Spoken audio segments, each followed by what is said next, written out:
Apocalipse, eu li ele com um propósito, né? Que ele fala para não selar as palavras da profecia desse livro, lá em Apocalipse 22:10. Nós já lemos assim: disse-me, não cele as palavras da profecia desse livro, porque o tempo está próximo. Quando nós vemos lá atrás que Daniel teve a visão, né, quando o término, no capítulo 12 de Daniel, não precisa ler só para comentar com os irmãos, diz assim: eu, pois, ouvi, mas não entendi, por isso disse, Senhor meu, qual será o fim dessas coisas? E ele disse: vai, Daniel, porque essas palavras estão fechadas e seladas até ao tempo do fim.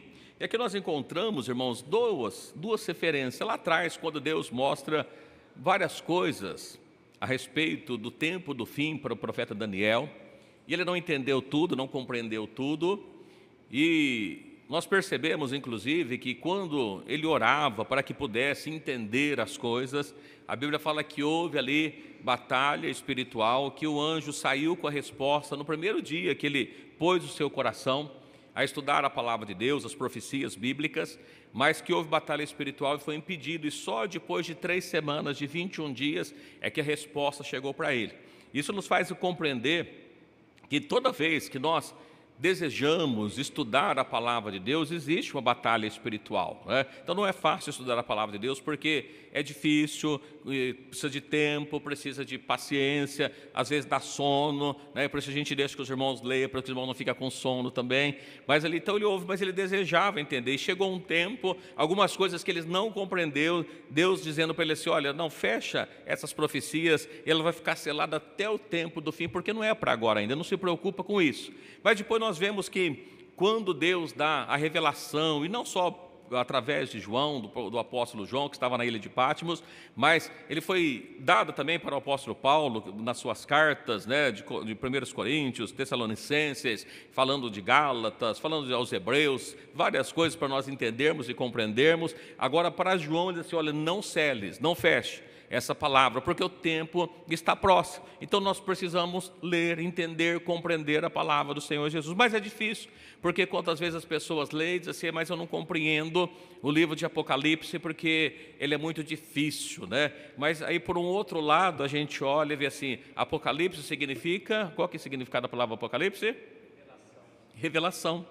E o que é revelado? Ele revela exatamente o que está oculto, né? Então é para ficar revelado, para ficar claro as coisas que estão nas profecias desse livro. Mas que nós precisamos às vezes orar, buscar de Deus a compreensão. E feito esse registro, né? Por que nós vamos falar um pouquinho de Apocalipse? Porque o tempo está breve e nós precisamos falar, conhecer, entender aquilo que diz a palavra de Deus. Eu sei que existe bastante interpretações diferentes, mas eu também não me preocupo em relação a isso, mas que nós possamos ler, entender, conferindo sempre com a palavra de Deus. É importante sempre, irmãos, quando nós pegarmos a palavra de Deus, podemos ler livros que nos auxiliem, mas a compreensão, a Bíblia precisa ser explicada pela Bíblia. Sempre pela Bíblia, né? Outros livros podem até nos auxiliar, mas a compreensão precisa vir pela palavra de Deus. E é importante, eu sei que, como diz para os irmãos, a gente sempre fala, às vezes surge dificuldade, que a gente sempre tem um preconceito, né? Um conceito já estabelecido. E eu ouvi alguém dizer: olha, é sempre importante a gente tirar os óculos quando vai estudar a palavra de Deus. O que é tirar os óculos? Esquecer as notas de rodapé e a gente ler e vendo não o que o outro está falando, mas o que a Bíblia está falando, para que a gente possa compreender. E eu quero, nesta noite, falar com os irmãos a respeito de um assunto bastante controverso, né, no meio das pessoas, mas é importante para a gente compreender, que está no livro de Apocalipse, no capítulo 7. No capítulo 7 de Apocalipse, ele vai trazer para nós uma 7, depois do 14 nós vamos ler o 7 e o 14 para nós fazermos uma compreensão do que está falando, depois procurarmos entender o que diz esses textos. Esses textos ele fala a respeito de 144 mil selados.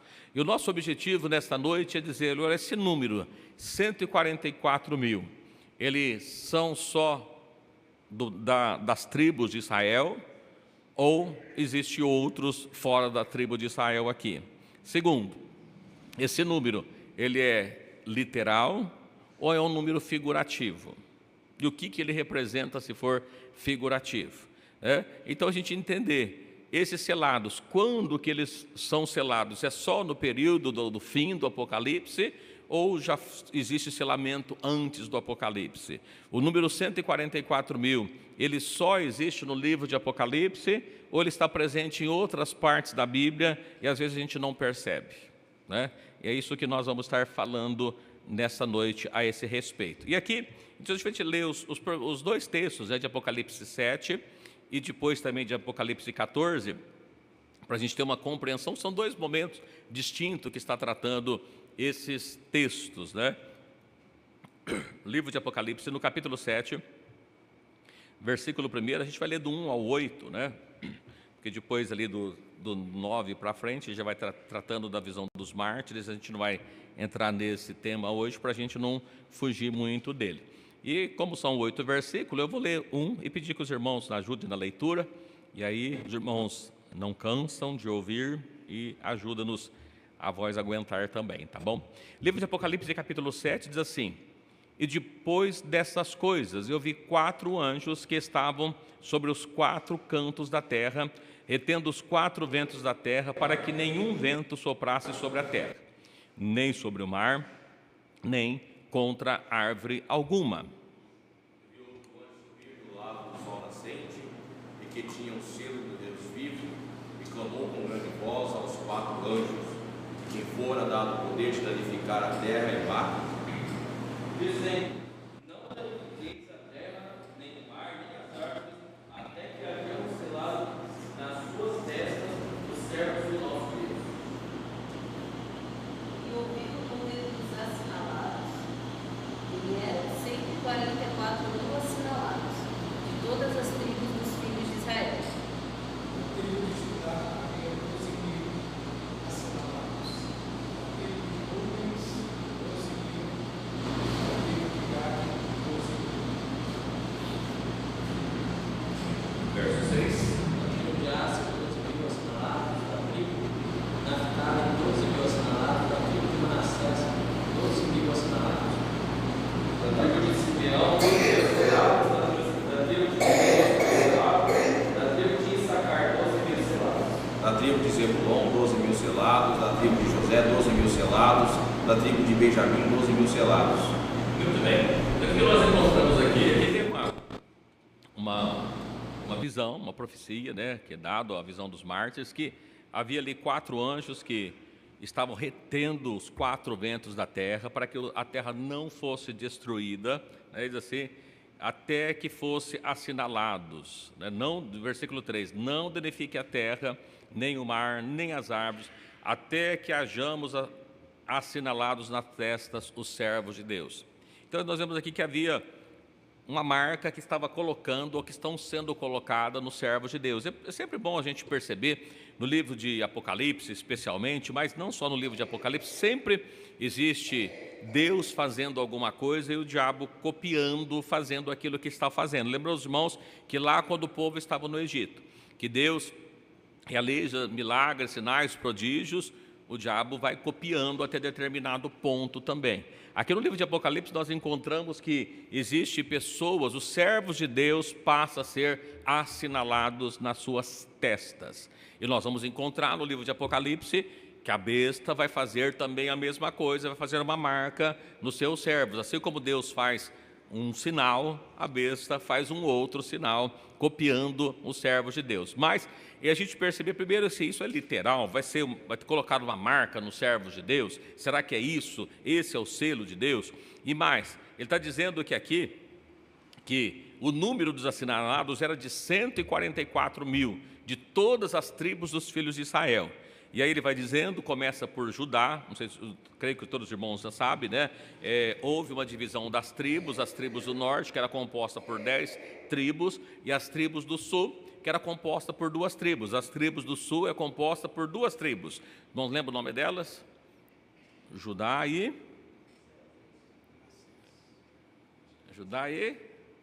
Benjamim. As 2 tribos do sul. E só para os irmãos perceberem que a marca começa pela tribo de Judá e termina na onde?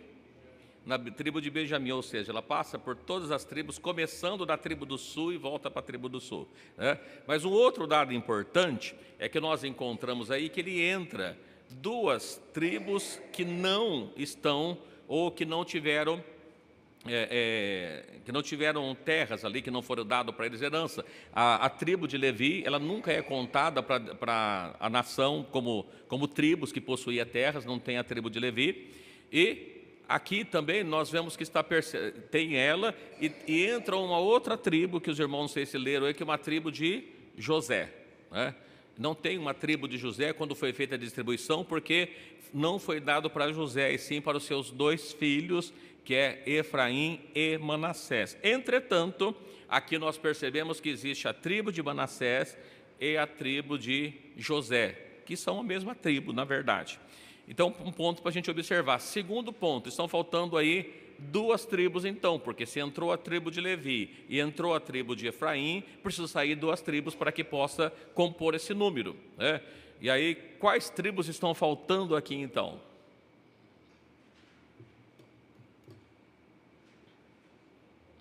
A tribo de Efraim e a tribo de Dan, tá?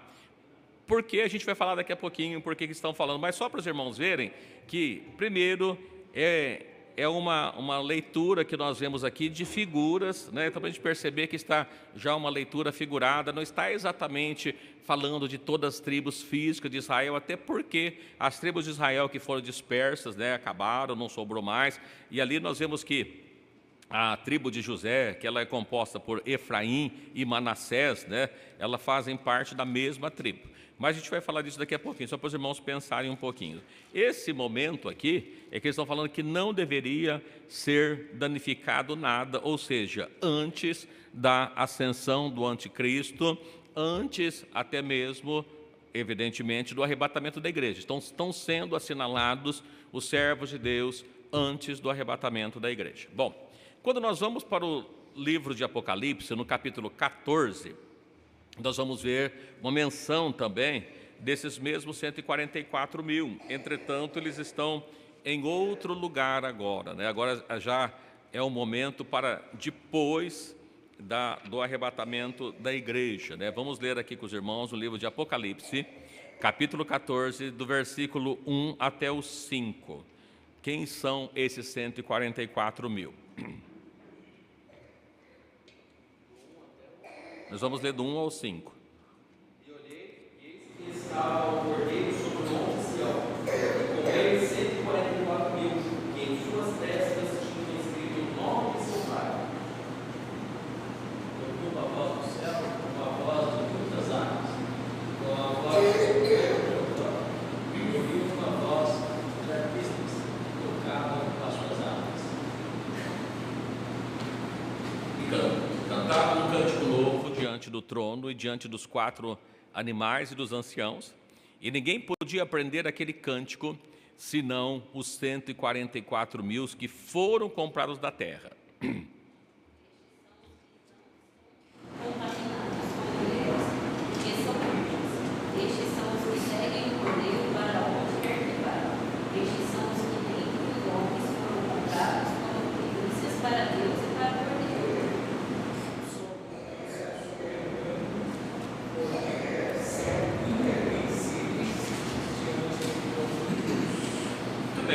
Informações que nós temos aí, esses 144 mil, né, no versículo 13, eles cantam um cântico novo, que ninguém podia aprender senão 144 mil, só os 144 mil.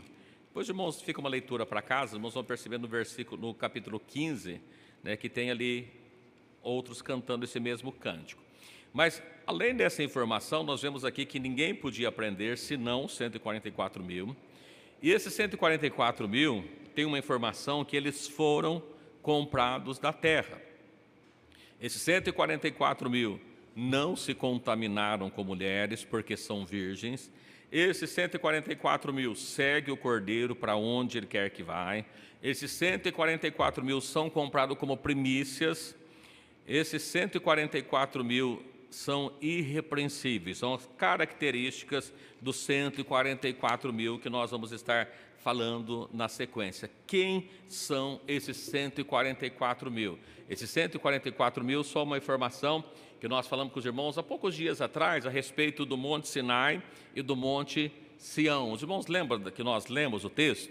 Acho que, se não me engano, aos Hebreus, ele falando que vós não chegaste ao Monte Sinai.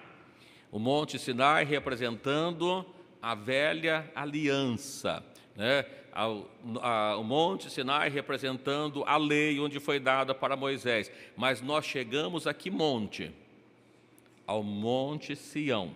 Ao Monte Sião está representando agora aqui a Nova Jerusalém. Os irmãos podem ver que diz assim, olha, os 144 mil aqui agora, eles estão sobre o Monte Sião, né? Não estão no Sinai, estão no Monte Sião. Portanto, nós estamos falando da Nova Jerusalém, já depois do arrebatamento, esses 144 mil que estão com Cristo. Mas quem são eles? Mas antes até de nós falarmos sobre quem são os 144 mil, existe outros lugares na Bíblia que esse número aparece de uma maneira que às vezes a gente não percebe muito bem. E eu quero voltar um pouquinho para a gente ler esses textos, depois a gente dá sequência, tá bom? No livro de Gênesis, no capítulo 1, versículo 5. Sim. Só uma dúvida no capítulo 14 aqui, no versículo 4, ele fala assim, estes são os que não estão contaminados com mulheres. Mulheres significa velhas. Então, são que não contaminaram com mulheres porque são virgens. A gente vai falar um pouquinho mais para frente sobre isso, mas quando fala de contaminar, de cometer adultério com mulheres, a gente vai ler os textos depois, assim, o que é pessoas que adulteraram? O que a Bíblia está falando? Inclusive com Israel, quando eles adulteraram, é falado a respeito do profeta Oséias, né, que ele menciona, qual que foi a contaminação que Israel teve? Mulheres lá representando o quê? Idolatria, deuses, falsos deuses. Então aqui esse texto não está falando de 144, se são 144 mil e são que não contaminaram com mulheres, então são 144 mil homens, né? Então seria só 144 mil homens, é isso que está o texto aqui. Lembra que o texto está figurado, está falando de pessoas que não contaminaram com mulheres, ou seja, com idolatria, com outros deuses. As mulheres aqui são falsos deuses. Quando a gente observa, só para a gente antecipar, os irmãos lembram, conhecem, no livro de Apocalipse, no capítulo 17, é falado de uma prostituta, né? Quem que é a prostituta do capítulo 17? A Babilônia, com as quais os reis da terra adulteraram com ela, a Babilônia. Então ali, naquele contexto, então de mulher, ela pode ser falsos deuses, ela pode ser igreja, pode ser nação, povo, ela pode estar representando essas coisas. Mas a gente vai pegar aqui ponto a ponto desses 144 mil para verificar aonde se encaixa, quem são eles. É o primeiro ponto, né? Então, não se contaminaram com mulheres. São 144 mil homens? Tem que ser só homens, né? Porque senão contaminaram com mulheres, se fosse no sentido de homem e mulher, no sentido do sexo. Não é isso, tá bom? Mas que eu falo com mulheres, né? Então não podia ser mulheres, pelo menos do ponto de vista bíblico. Hoje fica mais difícil. Irmãos, uma coisa que eu ia comentar com os irmãos que é bastante interessante.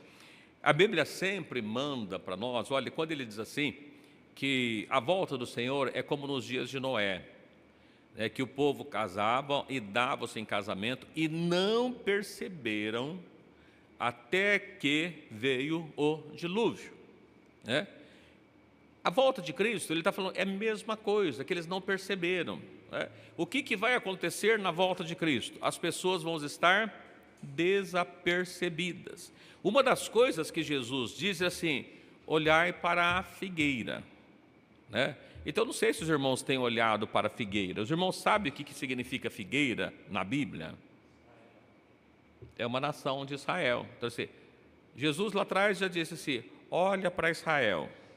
O que acontece no Israel é um sinal para nós. E fala, eu não gosto de reportagem, eu não gosto de ver jornal. Não leia, não vê jornal, mas procura saber o que está acontecendo com Israel. Porque a Bíblia mandou a igreja olhar para Israel. Uma das coisas que nós, como igreja, precisamos é ver sinais que Cristo deixou.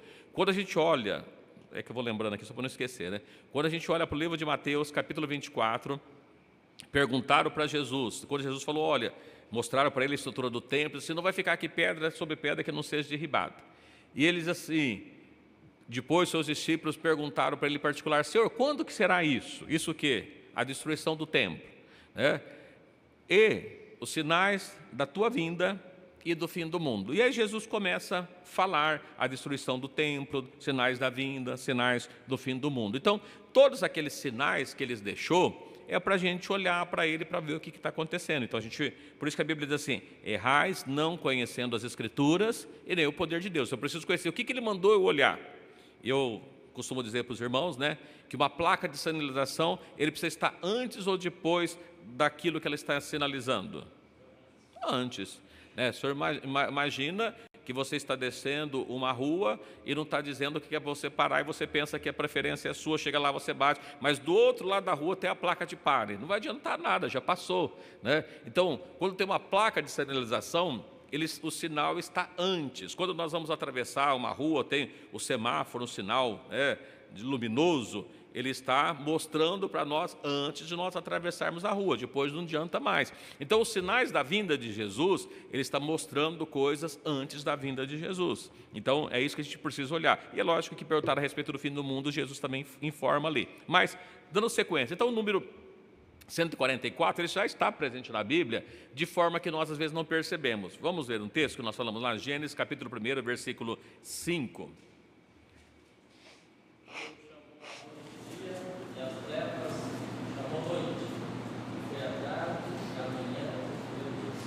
Bom, nós já falamos sobre os dias aqui, e tarde, manhã, tarde significa velha aliança, manhã, nova aliança, mas uma coisa interessante para a gente é que se nós olharmos,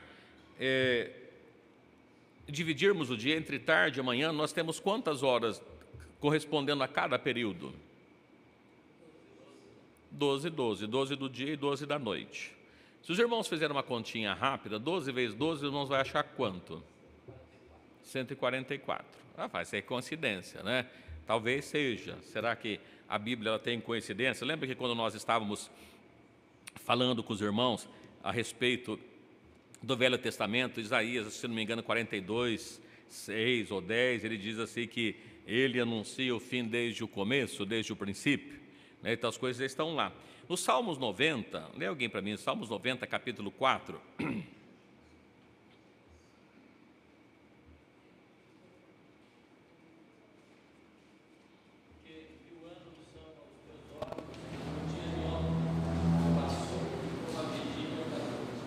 E ainda segundo Pedro 3:8. O Salmo 90 diz assim, porque 1000 anos são os teus olhos como o dia de ontem, ou seja, para Deus, 1000 anos é como um dia. E aí Pedro escreve com base também no que o salmista disse, segundo Pedro capítulo 3, verso 8.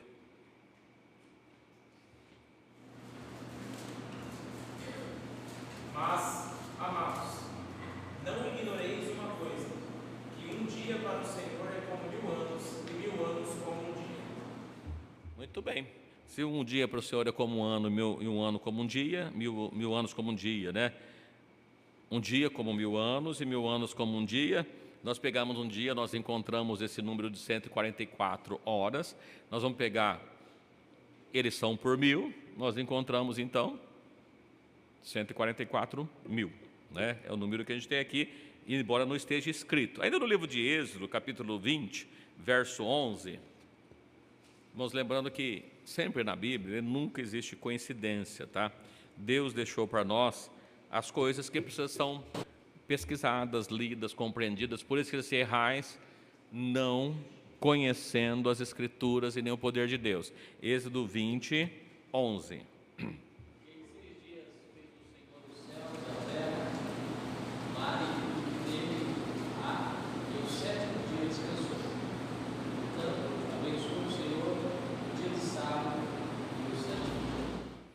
pegar, Deus deu para nós 6 dias de trabalho e um dia de descanso. O escrito é dado, olha, o 7º dia ele terminou a sua obra e descansou. Quanto tempo de trabalho ele deu para nós? 6 dias.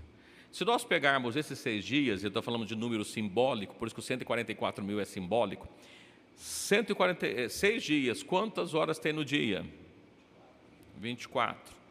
24 vezes 6, 144 também. E considerando que cada dia vale 1.000, nós temos 144 mil. O que significa 144 mil? 144 mil significa o total de tempo de trabalho que Deus nos deu sobre a face da terra. Lembra? 6 dias, cada dia, nós estudamos cada dia da criação, cada dia correspondendo a alguma coisa, correspondendo a 6.000 anos. 6.000 anos vezes 24 aqui, nós temos exatamente 144 mil. O que representa então o número 144 mil? 144 mil não é um número literal, é um número simbólico que ele, assim como o número 7, ele está representando a totalidade de um período de trabalho. Então, 144 mil está ali uma totalidade do tempo de trabalho da igreja, que ela está sendo selada. Nós vamos ver isso com mais calma daqui a pouquinho. Mas ainda eu quero voltar mais um texto, no livro de Gênesis, capítulo 15, versículo 13.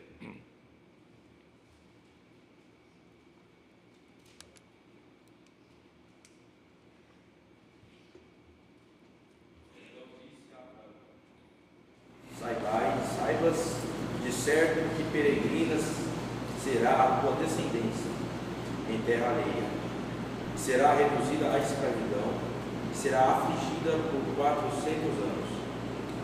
Muito bem, aqui nós temos também uma informação que Deus falou para Abraão, que ele seria peregrino, a descendência dele seria peregrino numa terra que não era dele,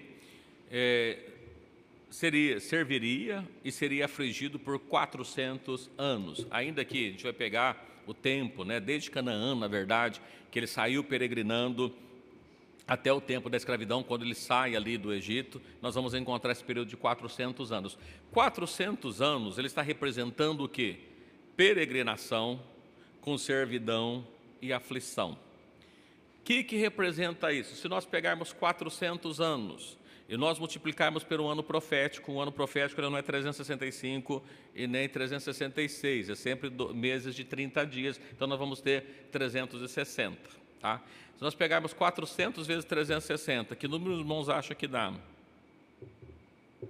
É muito grande o número, né? 36 vezes 4, né? Vamos cortar o zero, ficar mais fácil. 36 vezes 4. 36 vezes 2 dá 72, 72 mais 72 dá 144. A gente acrescenta o zero, vai dar os 144 mil. O que está mostrando? Nós temos um período de peregrinação na terra de 144 mil dias, no caso aqui, que ele está mostrando para nós. Então, o que é 144 mil? Um período de trabalho, um período de peregrinação, um período em que a igreja está na terra, que o povo de Deus está na terra. É isso que está os 144 mil. Quando a gente olha para Apocalipse, tem o número de 144 mil, 12 mil de cada tribo, não está se referindo exatamente às 12 tribos de Israel. Nós vamos até pegar depois de Dan e de Efraim, para os irmãos entenderem. De Efraim, os irmãos acredito que já entendam, né, que nós já falamos sobre ele. Mas quando a gente olha a esse respeito, então, esses 144 mil, não se trata apenas do povo de Israel, nós estamos falando da completude, de toda a totalidade. Embora pareça que a gente olha para lá, o apóstolo Paulo, a gente não vai dizer isso hoje também, mas o apóstolo Paulo diz assim, olha, não é israelita o que nasce em Israel, o que é natural. Quem que é israelita? Não lembra do texto que nós lemos, né? Lembrei aqui de cabeça, não é bem esse o texto. Mas não é o que é natural. É aquele que recebe a Cristo e que passa a fazer parte do Israel. Né, do Israel de Deus. Já falamos um pouco sobre isso, mas só para os irmãos terem em mente essas coisas que nós estamos falando. Muito bem. Ainda para efeito de curiosidade bíblica, os irmãos sabem quantas vezes o número 24 aparece no livro de Apocalipse?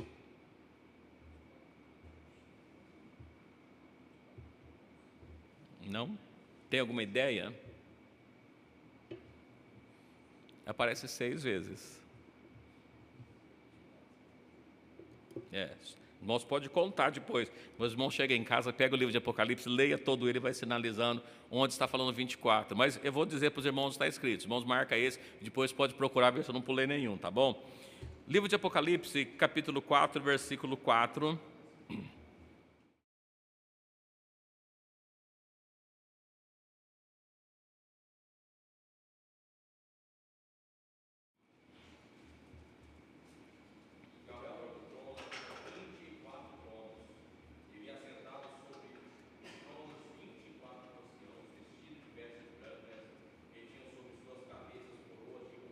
Muito bem, nesse versículo, quantas vezes aparece o número 24? 24 tronos, 24 anciões, 2 vezes. Capítulo 4, versículo 10. Os 24 anciãos prostravam-se diante do que estava sentado sobre o trono, e adoravam o que vive para todo sempre, e lançavam as suas coroas diante do trono. Então, terceira vez. Apocalipse 5, 8.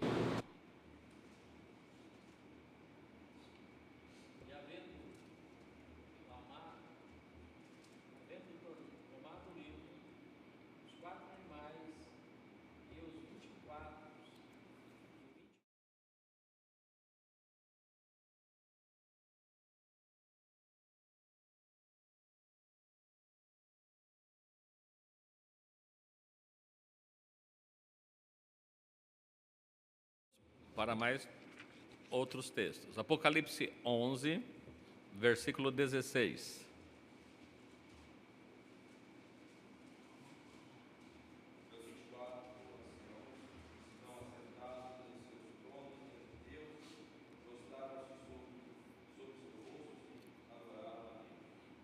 Portanto, quinta vez. Apocalipse 19, 4.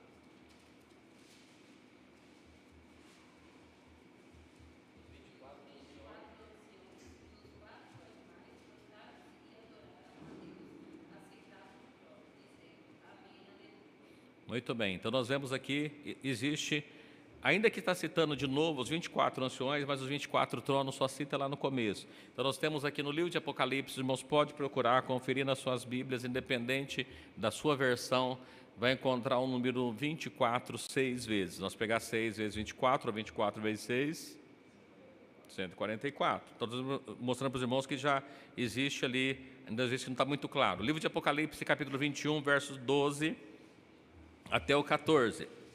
Tinha um grande e alto muro com 12 portas, nas portas 12 anjos. O nome escrito sobre elas são os nomes das 12 tribos dos filhos de Israel. Do lado de levante tinha 3 portas, do lado do norte 3 portas, do lado do sul 3 portas, do lado do poente 3 portas. E o muro da cidade tinha 12 fundamentos e nele os nomes dos 12 apóstolos. Aqui tem o nome das tribos dos apóstolos, mas quantas portas existem? Quantas? 12. Quantos fundamentos? 12 vezes 12? 144. Não é? Muito bem. Ainda no 21, versículo 16. Vamos 15, né, para nós, na sequência, ficar mais fácil. Aquele que falava comigo tinha uma cana de ouro para medir a cidade e as suas portas e seu muro. Aí ele vai medir. E a cidade estava situada em um quadrado. O seu comprimento era tanto como a sua largura, e mediu a cidade com cana até 12.000 estádios, o seu comprimento, largura, alturas eram iguais. E mediu o muro, versículo 17, e mediu o muro de 144, conforme a medida do homem, que é a medida de um anjo. Então, só para mostrar para os irmãos que esse número 144 não se refere apenas a tribos, ele já está na Bíblia. A cidade tem a mesma medida do número das pessoas, a cidade é quadrada, então 144, levando em consideração a cidade, o que significa o 144? A cidade completa. Então, a cidade celestial, a Nova Jerusalém, ela tem a medida de 144, a totalidade dela é 144. Então, 144 mil vai aparecendo algumas vezes, sem muitas vezes nós perceber, mas ele já está na Bíblia. Não se trata apenas dessas pessoas, mas algumas características que tem esse 144 mil. Quando a gente olha, no versículo, né, no Apocalipse 14, que nós lemos, ele fala que, é o 14 ou 7, que ele estava ligado, eu olhei, que estava com ele, 144 mil, tinha escrito o nome dele, o nome do Pai, tem o nome nas suas testas, ou seja, os 144 mil tem o nome de Deus na sua testa. Aí fica uma pergunta para os irmãos, a gente vai ler os textos, tá? Mas nós que estamos aqui, será que nós temos o nome de Deus nas nossas testas? Os irmãos estão na dúvida ali, será que tem, né? Será que alguém já foi selado alguma vez? Recebeu selo na sua testa? Vamos ver? Para que serve o selo? Primeiro que a gente, quando olha no livro do Êxodo, quando o povo sai do Egito, os irmãos lembram que havia uma marca ali que foi dada para a nação de Israel? Qual que era a importância daquela marca que foi colocada ali no Velho Testamento? Lembrando para os irmãos que o Velho Testamento é sombra de uma realidade futura, de tudo que nós falamos. No livro de Êxodo, vamos ler lá, Êxodo 12, quando Deus institui a Páscoa, que eles deveriam realizar a Páscoa, Êxodo 12, 21, vamos ler do 21 a seguir. A gente vai entender para que tinha aquele selo, aquela marca que foi colocado para eles ali, embora não estava neles, estavam nas casas. Mas olha lá, Êxodo 12, 21 diz assim: chamou, pois, Moisés a todos os anciãos de Israel e disse-lhes: escolhei e tomai vossos cordeiros para as vossas famílias, sacrificai a Páscoa. Então tomai um molho de isopo e molhai no sangue que estiver na bacia e lançai na verga da porta, em ambas as ombreiras, do sangue que estiver na bacia. Porém, nenhum de vós saia da porta da sua casa até amanhã, porque o Senhor passará para ferir os egípcios. Porém, quando ouvir o sangue na verga da porta, em ambas as ombreiras, o Senhor passará aquela porta e não deixará o destruidor entrar em vossas casas para vos ferir. Portanto, guardai isto por estatuto perpétuo para vós e para vossos filhos. Muito bem. Para que serviu o sangue do cordeiro quando ele instituiu a primeira Páscoa? Livrar da morte. Lembra? O anjo passou sobre todo o Egito, na onde não tinha a marca do sangue do cordeiro. O que acontecia naquela casa? O primogênito morria. Quando nós estivermos no período do fim, no período que estiver sendo derramada as taças da ira de Deus, as trombetas sendo tocadas, o que vai acontecer com o povo de Deus, que tiver a marca, o selo de Deus na testa? Eles estão livres da taça da ira de Deus, não está livre da perseguição da besta.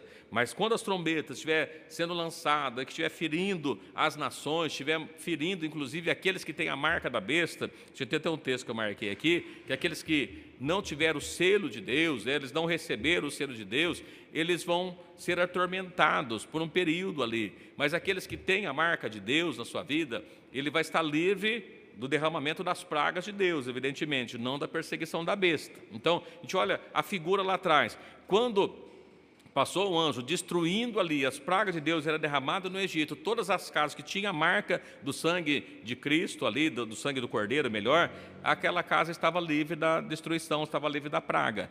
No tempo do fim, quando as pragas de Deus sendo derramadas, ela vai ser derramada sobre quem? Nós até já lemos aqui, quem tiver a marca da besta, né? Então, quem tiver o selo de Deus, sobre ele não vai ser derramado as taças da ira de Deus. Então, ele serve também como um selo de proteção no tempo do fim. Mas aqui, irmãos, existe também já um texto que foi dado já no Velho Testamento falando a esse respeito. O livro do profeta Ezequiel é falado também a respeito de um homem que marcou, que assinalou as testas dos homens que suspiravam pelas coisas de Deus, né? Embora esse texto, essa marca nunca foi literal, tá? Só para os irmãos entenderem. No livro do profeta Ezequiel, no capítulo 9, a gente vai ter que ler 11 versículos, eu sei que é um pouquinho grande, mas a gente precisa ler para poder fazer entender o que está escrito o texto aqui. Livro de Ezequiel, no capítulo 9, versículos 1 a 11. Se os irmãos ficarem com dúvida em algum ponto, pode perguntar, fica à vontade, tá bom? Será que tem alguém aqui que faz parte dos 144 mil selados? Então me gritou aos ouvidos com grande voz, dizendo: fazei chegar os carrascos da cidade, cada um com as suas armas destruidoras na mão.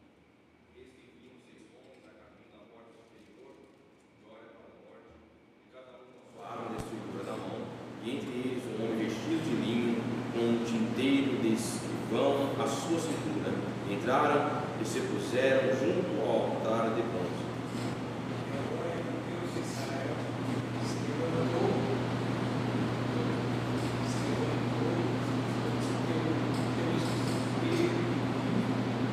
sobre o qual estava a terra da minha casa. Tomou um homem vestido de linho que tinha tinteiro e escrivão à sua cintura. Disse o Senhor: passai pelo meio da cidade, pelo meio de Jerusalém, marca como sinal a testas dos homens que suspiraram e gemeram por causa de todas as abominações que se cometem pelo meio dela. Seus outros, se ele, ouvindo eu, passar pela cidade após ele, e ferir, não pouco o vosso olho, nem vos compadeçais. Matai velhos, jovens, virgens, meninos e mulheres, até exterminá-los, mas a todo homem que tiver o sinal, não vos cheguei. E começai pelo meu setor. E começaram pelos homens mais velhos que estavam diante da casa.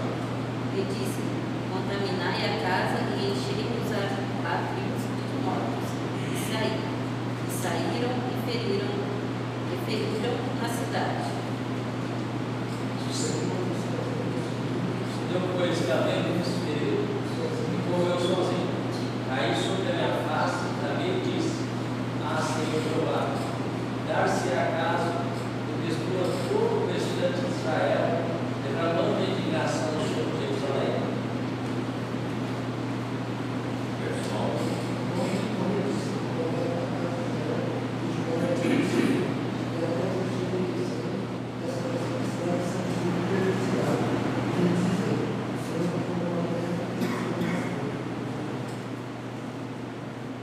Pois também quanto a mim, não poupará o meu olho, nem me compadecerei. Sobre a cabeça deles farei recair o seu caminho. Esse homem que estava vestido de linho, assim que estava tinteiro, como uma resposta dizendo: Cristo Muito bem, então nós vamos ao texto, né, vocês irmãos? É um texto profético do profeta Ezequiel. A gente não vai ver que isso se cumpriu em algum lugar, mas que a gente olha para esse aqui, a gente percebe que algumas figuras que existem nessa profecia. Primeiro, quantos homens existia que estavam com suas armas destruidoras? 6. E entre os 6 havia um homem vestido de linho, que tinha um tinteiro de escrivão à sua cinta. Quando nós olhamos para essa figura, os irmãos, indo lá para Apocalipse, a gente vai encontrar algumas figuras importantes. Quem que está vestido de linho fino? Jesus. Quando nós olhamos entre esses aqui, nós percebemos que no total havia 7, que era 6 que estava com arma destruidora, e entre eles tinha um que estava com tinteiro, e esse um estava com a sua veste de linho.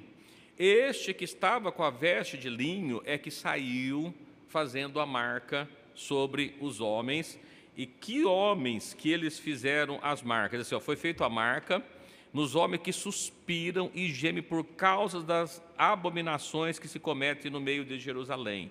Os homens que estavam ali suspirando, os homens que não estavam concordando, os homens que estavam olhando com espanto todas aquelas maldades, todos aqueles pecados que estavam cometendo sobre Jerusalém.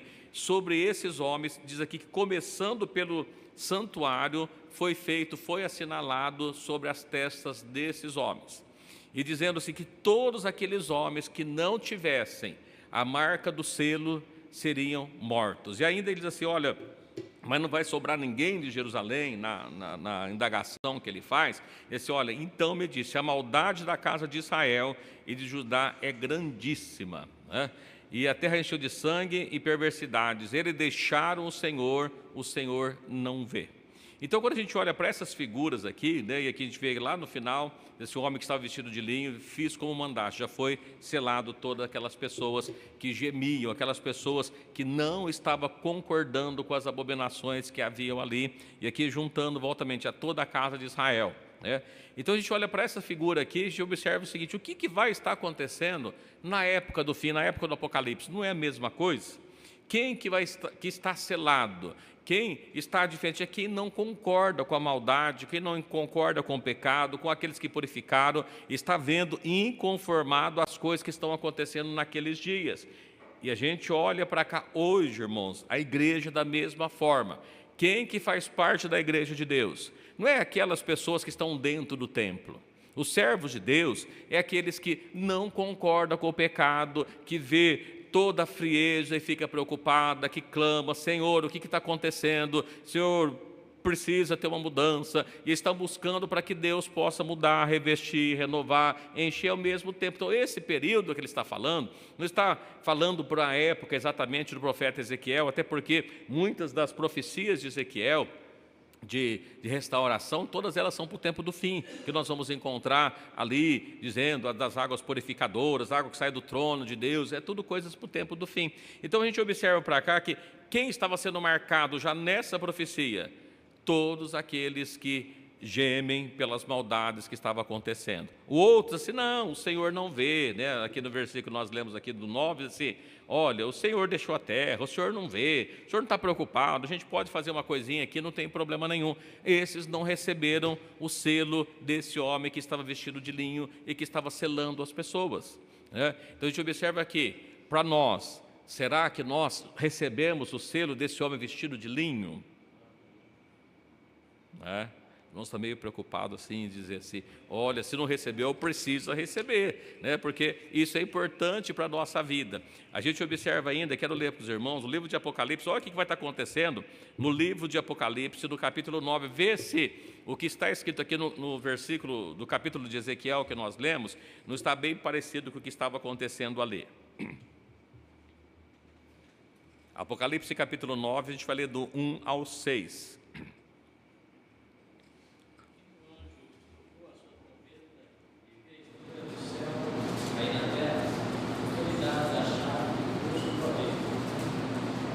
E abriu o poço do abismo, e subiu fumaça do poço, como a fumaça de uma grande fornalha, como a fumaça do poço, e escureceu-se o sol e o ar. E da fumaça vieram gafanhotos sobre a terra, e foi-lhes dado poder como o poder do que tem escorpiões da terra. Não fizessem dano à erva da terra, nem a verdura alguma, nem a árvore alguma, mas somente aos homens que não tenham nas suas testas o selo de Deus. Foi-lhes permitido não que os matassem, mas que por 5 meses os atormentassem, e o seu tormento era semelhante ao tormento do escorpião quando fere o homem. E naqueles dias os homens buscarão a morte e não a acharão, e desejarão morrer, e a morte fugirá deles. Olha que coisa interessante, a Bíblia fala aqui que quando trocou a quinta trombeta, uma estrela caiu do céu sobre a terra, foi dada a chave do abismo, e aqui se fala que saiu fumaça da grande fornalha, escureceu-se o sol e o ar. Aqui a gente vai já ver essa profecia, já desde o profeta Joel, falando a esse respeito, né? Mateus 24 também ele menciona, ele diz assim, que da fumaça vieram gafanhotos sobre a terra, e foi dado poder, como o poder dos que têm escorpiões da terra. Eu não sei se alguém já foi picado por escorpião, alguém já foi? Já teve o desprazer? Não está levantando, irmãos, dói uma picadinha de escorpião? Dói bastante, né? E ele está dizendo o seguinte: mas quem que deveria ter essas picadas? Olha o versículo 4. E foi dito que não fizesse dano à erva da terra, nem a verdura alguma, nem a árvore nenhuma. Primeiro que a gente olha esses termos: verdura, árvore, a erva da terra, verdura alguma, árvore. A gente vai perceber que, quando está falando dos selados, lá no capítulo 7, ele também fala das águas que não podiam ser danificadas sobre a terra, sobre as plantas. Está dentro desse mesmo contexto. Ele diz assim, olha, mas somente os homens que não têm na testa o sinal de Deus. Quem que deveria passar pelos flagelos lá de Ezequiel? Quem não tinha o sinal daquele homem que estava vestido de linho, que fez o sinal? Todos aqueles, lá eles falam de morrer, aqueles assim, quem que vai sofrer nesse caso no toque da quinta trombeta? Quem não tem o selo de Deus. Então o selo de Deus, observa que quando lá no Egito, o anjo passou destruindo, houve morte em todo o Egito, na casa em que havia a marca do selo na porta, não houve morte. Aqui, no tempo do fim, para quem que haverá morte? Para quem não tiver o selo de Deus nas suas testas. Sobre esses, ou seja, aqueles que fazem parte ou não, ainda não entrou no sistema da besta, mas que não receberam o selo de Deus. Então, essas pessoas sofrerão aqui, eles assim, ainda não era para matar, mas que ele sofresse por um período, e esse número também, nós estamos falando de um período simbólico, né, não significa que seja exatamente 5 meses, mas foi-lhe permitido, não que o matasse, mas que por 5 meses atormentasse, e o seu tormento era semelhante ao escorpião quando fere o homem.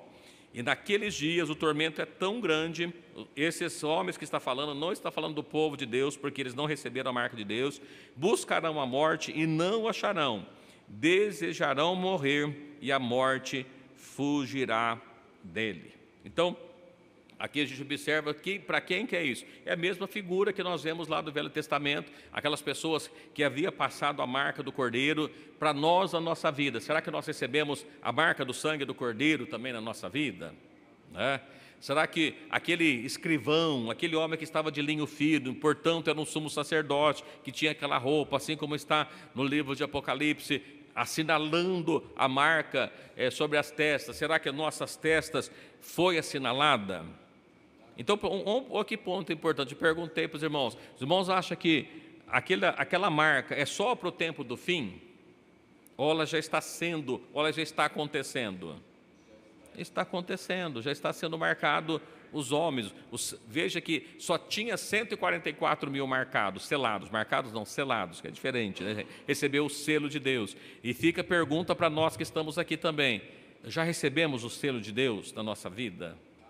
Não é? Então, será que nós fazemos parte dos 144? Ainda talvez não ficou muito claro, mas vamos ver, avançar mais um pouquinho. Bom, para nós também, para a salvação, o que a gente precisa? De ter o selo. Mas vamos ver o que é esse selo. Ainda no livro de 2 Coríntios, capítulo 2, 2 Coríntios, capítulo 1, desculpa. 2 Coríntios, capítulo 1, versículos 21 e 22. Lembrando os irmãos que a carta escrita para a igreja de Corinto, Corinto era uma igreja gentílica ou de Israel, gentílica. Corinto era uma carta, uma cidade que ficava na Ásia Menor, lembra lá?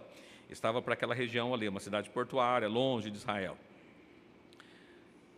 2 Coríntios, capítulo 2 Coríntios 1, 21 e 22. Mas o que nos confirma com Cristo e o que nos ungiu é Deus, o qual também nos selou e deu penhor do Espírito em nossos corações. Opa, peraí, está vendo? Olha, o que nos confirma é Cristo que nos ungiu, já fomos ungidos. Cristo também nos selou, então fomos selados, e deu o penhor do Espírito em nossos corações. Os irmãos sabem o que significa a palavra penhor? É uma garantia que é dada para alguma coisa, recebeu o penhor em garantia. Olha, então Cristo, Ele nos selou e deu o penhor. Então Ele está garantindo, né, o penhor do Espírito em nossos corações. O Espírito dele é que nos está garantindo isso. Então nós somos selados com o quê? Com o Espírito dele. Então, veja que o selo, que embora estava falando lá que receberam o texto, estava assinalado nas suas testas, né? Recebeu o texto, o selo na sua testa, Paulo está dizendo aqui para a igreja, Paulo não está dizendo para os judeus, Paulo não está dizendo para o povo de Israel, Paulo está dizendo para a igreja. Assim, ele também nos selou e deu o penhor do Espírito, nós somos garantidos pelo Espírito que está nos nossos corações. Então, quem tem o Espírito de Deus no seu coração, na sua vida, ele recebeu o selo, já está com o selo de Deus. Os 144 mil estava selado. A igreja tem o selo de Deus. Olha ainda Efésios capítulo 1, Efésios 1, 12, 13 e 14.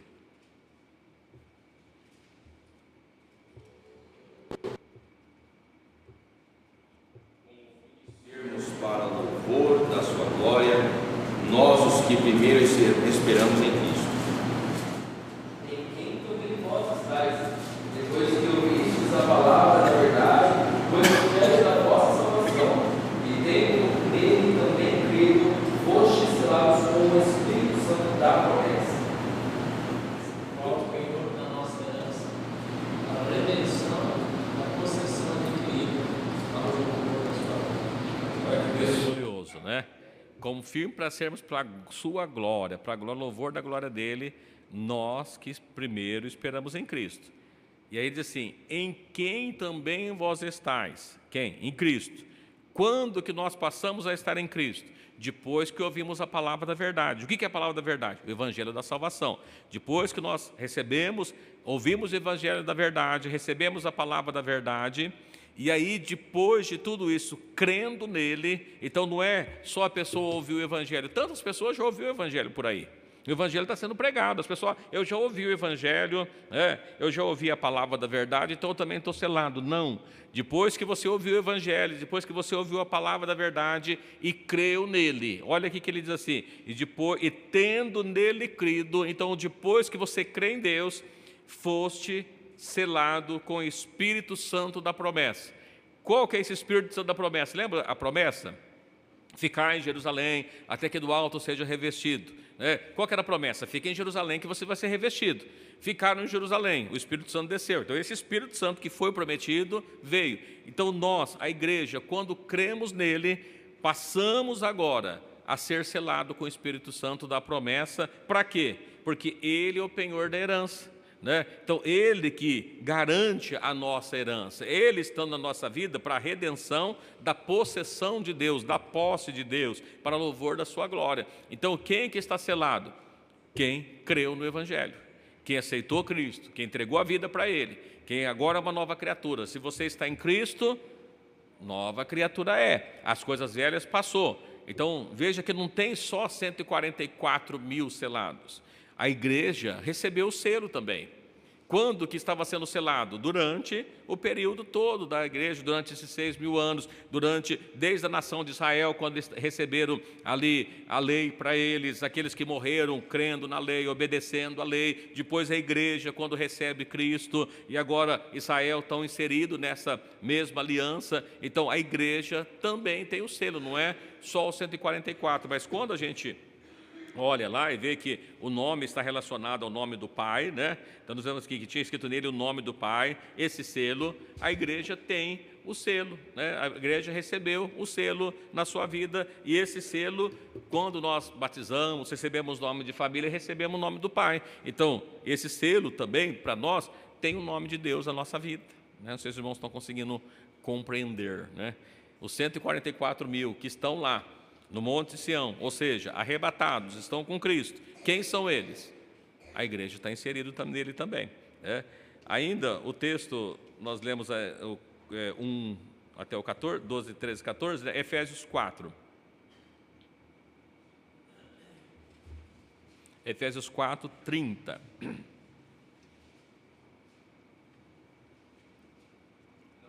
é o Espírito Santo de Deus, no qual estáis selados para o dia da redenção. Quem está selado? A igreja. Não entristeçais. Efésios, a igreja de Éfeso, inclusive, é a primeira carta, escrita lá no livro de Apocalipse, a igreja de Éfeso, Então, assim, não entristeçais o Espírito de Deus, no qual estáis selados. Fomos selados com o quê? O Espírito Santo. O Espírito que está na nossa vida, quem que é? O Espírito Santo. Então você foi selado com o Espírito Santo? Aquele homem com o tinteiro passando a marca na testa é o selo de Deus, o Espírito Santo, quando recebe Cristo na vida. Então, não está falando só de 144 para um período da grande tribulação, a igreja vem passando por isso, vem passando por esse momento, Para que foi selado? para o dia da redenção. O que é o dia da redenção? O dia do arrebatamento da igreja. Então, todos aqueles que estão selados participarão do arrebatamento. Por isso que aqueles 144 mil que estão no Monte Sião, a igreja está ali porque ela foi selada com o Espírito Santo para esse dia, para esse momento, para esse evento que há de acontecer. Então, que coisa gloriosa. E ainda Paulo escreve a sua segunda carta a Timóteo, no capítulo 2, 2 Timóteo, capítulo 2, verso 19, é bastante interessante, irmãos, porque por que a besta vai colocar uma marca nas pessoas? Para saber quem é dele. Quem receber a marca da besta é dele. E quem não é da besta, que recebe Cristo, o que tem? A marca de Deus na sua vida. Então ele recebe. A diferença é que não é uma marca física, é uma marca espiritual. Vamos selar com o Espírito não se vê. Então não tem uma marca física. E a besta precisa de uma marca porque ela não consegue ver isso, mas Deus conhece os seus. Olha o que Paulo escreve a Timóteo. 2 Timóteo, capítulo 2, versículo 19. Todavia, o fundamento de Deus fica firme, tendo este selo. O Senhor conhece os que são seus, e qualquer que profere o nome de Cristo, aparte-se da iniquidade. Olha que coisa gloriosa. Tendo o selo, o Senhor conhece quem são dele. E quem tem o selo de Deus? Aparta do pecado. Não é glorioso quando a gente olha para isso aqui, a gente vê essa coisa, esses textos que a gente vai lendo, olha, os 144 mil estão selados. Você está selado, você recebeu o selo na sua vida. Olha, quem que recebeu o selo lá no profeta Ezequiel? Aqueles que gemiam pelas transgressões que estavam acontecendo, não estava conformado com aquilo. Nós olhamos a palavra de Deus assim, não conformeis com esse mundo, mas transformai-vos pela renovação do vosso entendimento, para que experimenteis qual seja a boa, perfeita e agradável vontade de Deus. Olha, a gente só consegue aproveitar a grandeza da bondade, do amor de Deus, quando a gente renova o nosso entendimento, porque o nosso entendimento como ser humano, somos pecadores, somos inclinados sempre para as coisas ruins, mas quando nós recebemos o selo de Deus, a marca de Deus, Ele nos transforma, e agora tendo esse selo, Deus nos conhece, e aí nós apartamos da iniquidade, apartamos do pecado. E quem recebe o selo de Deus, percebe que lá estão pessoas irrepreensíveis. A gente vai falar um pouquinho sobre o irrepreensível também. Ainda tem aqui uma promessa, irmãos, que é feita para a igreja, para 7 igrejas. Foi feita lembrando os irmãos que todas as cartas escritas às igrejas, ela termina sempre assim, olha, quem tem ouvido, ouça o que o Espírito diz às igrejas, não aquela igreja, ou seja, a mensagem é comum para todos, para todas as épocas, para todas as pessoas, para todos o conjunto, a mensagem é única, ela está dividida em 7, mas ela está para toda a igreja. É lógico que dentro da igreja, do povo de Deus que nós estamos aqui, nós vamos encontrar pessoas que se encaixam em todas aquelas qualidades ou defeitos que estão ali. Mas a mensagem que é dada para a igreja, lá no livro de Apocalipse, capítulo 3, versículo 12, porque o selo que foi dado, foi colocado o nome de Deus, não é isso? No Apocalipse 13, 2, ainda não fala do selamento, mas olha que coisa interessante. 3, 12. Meu Deus, e dele nunca sairá. Escreverei sobre ela o nome do meu Deus, o nome da cidade do meu Deus, a nova Jerusalém, que desce do céu, do meu Deus, também o meu nome. É uma coisa bastante interessante, porque quando nós lemos o livro de Apocalipse 14, a gente vai encontrar aqui que estão lá 144 mil que estavam no Monte Sião com o Cordeiro, E todos eles tinham o nome de Deus. Aqui ele está dizendo, veja que ele não está dizendo assim, ao povo de Israel que vencer. Ele está dizendo a quem vencer. Está para todos, está para a igreja, está para todos os salvos, todos aqueles que vencer, até porque, voltando relembrando os irmãos, a mensagem distribuída é dada para 7 igrejas, são 7 igrejas que estão na Ásia Menor, não é do povo de Israel, né? Está fora ali da nação de Israel, e ele está dizendo para a igreja, diz assim: a quem vencer, farei coluna no templo do meu Deus, e dele nunca sairá, e mais do que isso, escreverei sobre ele o nome do meu Deus. Então, sobre aquele que vencer, vai estar escrito nas suas testas o nome de Deus, né? Vocês irmãos conseguem ler? Os 144.000 tinha selado o nome de Deus. Agora aqui está dizendo assim: todo aquele que vencer vai ter o nome de Deus. Então, todos aqueles que estão no monte Sião, 144, todos eles, além do aspecto da Nova Jerusalém, a esposa do Cordeiro, né, toda a igreja que faz parte aqui, está incluído. Todos os salvos têm o nome de Deus. Às vezes a pessoa assim: não, a igreja é arrebatada antes, aí o povo de Israel passa pela grande tribulação, aí depois, aqueles 144.000 que vão ser salvos, é só da tribo de Israel. No arrebatamento estão todos. Quem vencer, todos que vencer, têm o nome de Deus. Todos. Ninguém que não tem o nome de Deus vai vencer. É interessante isso, né? Olha, quem vai estar lá? Todo aquele que tem o nome de Deus, e ele vai vencer. E aí, para a gente terminar, que as horas se avançam por hoje, né? Apocalipse 22, versos 3 e 4.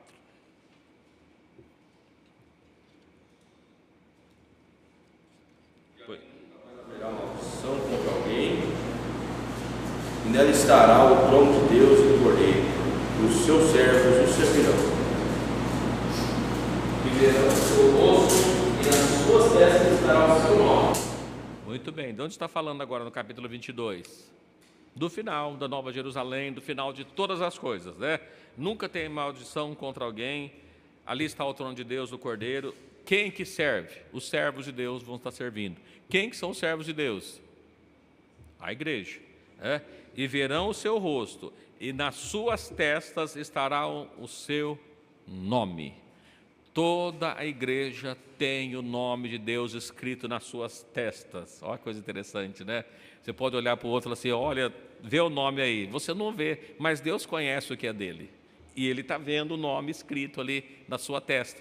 Então, o período que foi assinalado é o período da igreja, os 6.000 anos, 144.000 dias, os 144 períodos todos que nós estamos, horas ali que ele está citando, o período todo de trabalho é que está sendo assinalado os servos de Deus. Não é salvo apenas nós, ou salvo só o povo de Israel, é todos aqueles que recebem a Cristo, né? Todos que receberam, que já partiram com Cristo na sua fé, e aqueles que ainda hão de receber, faz parte dos 144.000. Então, espero, né, as horas se passam, a gente não vai prosseguir mais hoje, tem mais algumas coisas para a gente falar a esse respeito, característica dos que está ali, mas eu não sei se deu para os irmãos entender, né, e ficar aqui. Primeiro, 144.000 não é literal, é um número figurado, né, para a gente entender que não é isso. 144.000, a gente vai pegar mais aspectos, não é só a nação de Israel. 144.000 está falando da completude, do total do povo de Deus. Então, se alguém tem dúvida se está escrito na sua testa o nome do seu Deus, pode dizer assim: olha, eu tenho o nome de Deus escrito na minha vida, se você é dele, né? Você recebeu a ele, então você tem o nome dele escrito na sua testa, você não consegue ler, o outro não consegue ler, mas ele conhece os que é dele. Amém? Então, a gente vai até aqui hoje, não vai alongar devido ao tempo, né? A gente segue a partir daqui, não na próxima quinta, que já vai ser a primeira semana, né? Mas depois, futuramente, a gente chega a partir daí. Não esqueça o que nós lemos até hoje, tá, irmãos? A sequência daqui para frente. Que Deus abençoe a cada um dos irmãos. Lembrando os irmãos que amanhã, sexta-feira, haverá evangelização ali no Ribeirão Verde, né? Todos convidados para que possam estar participando. O ponto de encontro ficou no Mialik, na escola em frente ao Mialik, lá os irmãos que puderem estar indo ali participar da evangelização, então todos convidados, tá bom? Que Deus abençoe a todos os irmãos, e no outro domingo do Dia dos Pais, né, haverá uma palestra aqui no templo às 9 horas da manhã, convidando os irmãos para que pudessem estar participando, quererem, né? Para que possam estar juntos aqui também. Desde já agradecemos a cada um que está conosco no templo, pelas redes sociais, e que Deus abençoe a todos. Convido, né, o pastor Oswaldo para fazer a oração final, dar a bênção final, e que Deus abençoe a vida de cada um.